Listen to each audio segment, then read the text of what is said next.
అందరికీ నమస్కారం అండి. నేను ఈ వీడియోలో సరస్వతి మంత్రాన్ని గురించి తెలియజేయబోతున్నాను.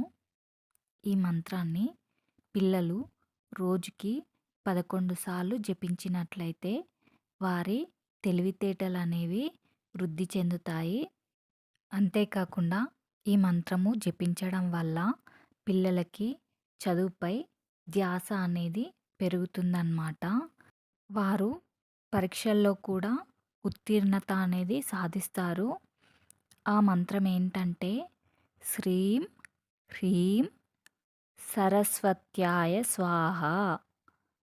ఐం హ్రీం ఐంగ్ హ్రీం సరస్వత్యాయ స్వాహ.